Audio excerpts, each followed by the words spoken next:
Shalom, my name is Yehoshua, and this video is being made from Jerusalem. I'm an American citizen. I live here for 22 years.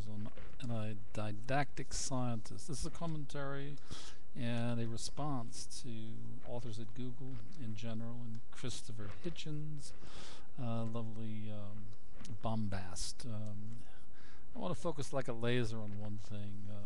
Chris, you bring a very interesting question to your audience, and I believe you said, "Here's my challenge." So I'll accept your challenge on two conditions: one, that you answer your own question, and two, you answer mine.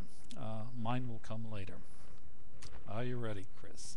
Here's what you said: you have to name me an ethical statement that was made or a moral action that was performed by a religious person in the name of faith. And you go on, and I quote you, that could not have been made as an action or uttered as a statement by a person not of faith or of no faith. Well, there's a certain contradiction there in logic, but we'll not end quote, will not. So the answer to your question that no takers could answer you is very interesting. My first question: do you know who you are, Chris?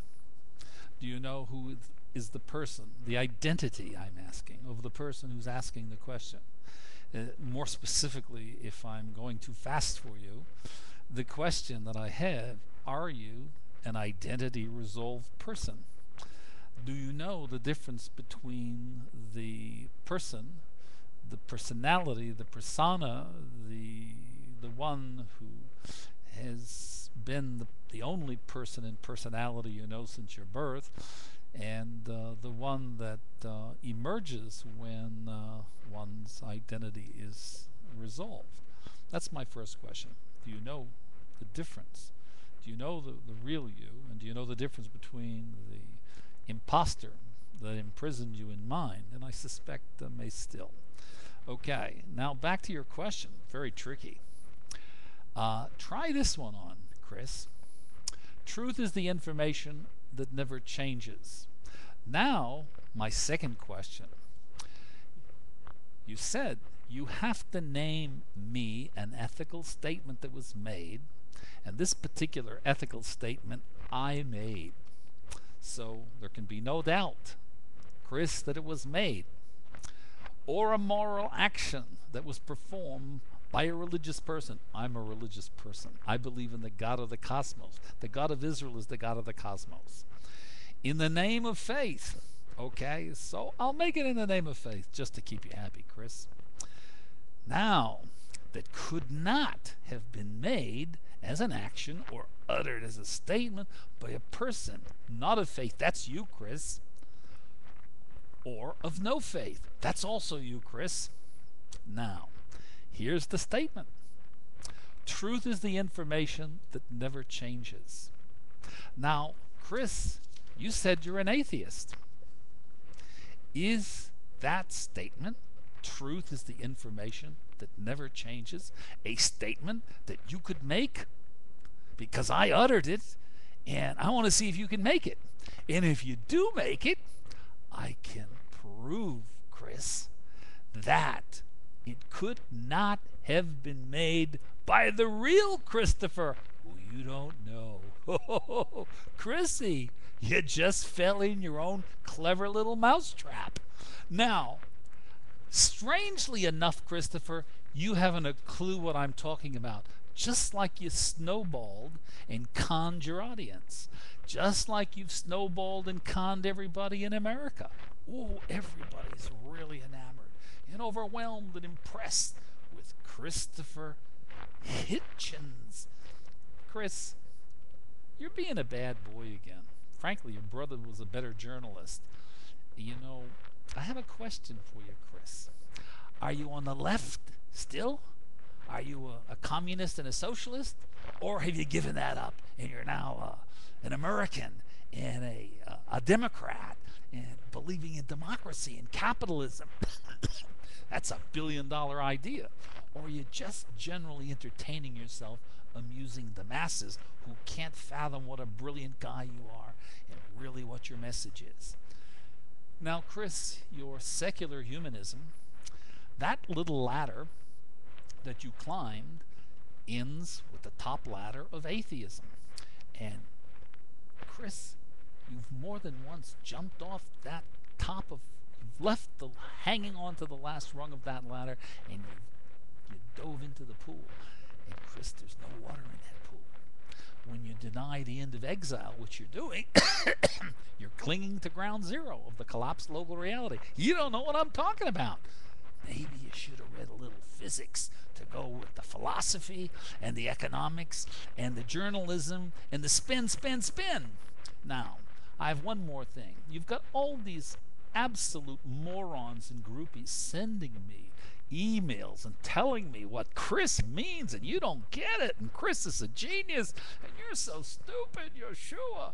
Now, you said nobody took you up on your offer. I have. I'll repeat for you, Chris. Truth is the information that never changes. Now, there's more to this little statement. But, Chris, my challenge to you is, I repeat, your words, quote, you have to name me. And by the way, there is a very interesting Pavlovian, Skinner, Maslow, Pavlov, but particularly Freudian white space expression in your choice of words. You have to name me. Chris, in the white space, if you know what that is in science, I have named you right herein. But I don't want to embarrass you before all those loving and admiring fans of yours. You have to name me an ethical statement that was made or a moral action that was performed by a religious person. Again, Chris, that's me. In the name of faith. Okay, again, I agree. I'm doing it in the name of faith. Quote, that could not have been made as an action or uttered as a statement by a person of no faith. That's you. That's you, Chris. And the statement is, truth is the information that never changes. Now, why is this a statement that could not be uttered by Chris? I'll tell you why. Because I already have a little help from you, Chris. You already told me. You don't know the answer. You've already gone on record. I don't want to humiliate and embarrass you further. You don't know you. And until you do, you can't make that statement. Why? Because information, the truth, is the information that never changes. In finality, in quotes, and in parens, okay?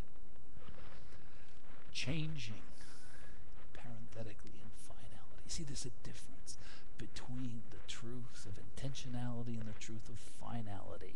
And the God of the cosmos made it that way. And that's the God you don't believe in, Chris. Because you don't. How could you believe in God when you don't believe in you, Chris? And how can you believe in you, Chris, when you don't even know who you are? But you really do think you do, and you're up there flaming. And here's my challenge. Chris, can you answer? Can you make this statement? You can bombastically do so, and you might bluff a few audiences, but Chris, there's a very fundamental reason that you cannot make that statement. That could not have been your words, quote, the statement, you have to name for me an ethical statement that was made or a moral action that was performed by a religious person in the name of faith, that's me, quote, that could not have been made as an action or uttered as a statement by a person of no faith. You cannot make this, and you can't utter this statement because you're a person of no faith, because you haven't a clue what it means. It's a contradiction of what you have represented yourself to be, fundamentally and absolutely, for reasons that are beyond this little short video. So I wish you good luck with this, Chris, and if you can do that, I'll explain to you what it means. But in the meantime, I wish you blessings in Kabel B'Shvilit, that's receiving to give from Jerusalem. I'm Yehoshua Yaakov. Thank you for listening.